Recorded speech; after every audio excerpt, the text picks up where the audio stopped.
looking at how to pronounce with a typical Italian pronunciation the name of this traditional Italian pasta dish from Naples.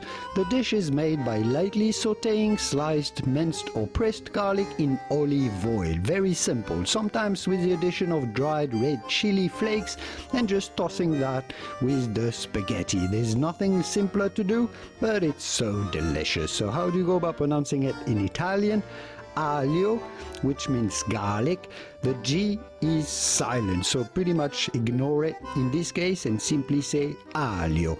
Aglio, e meaning and in Italian, and olio meaning oil.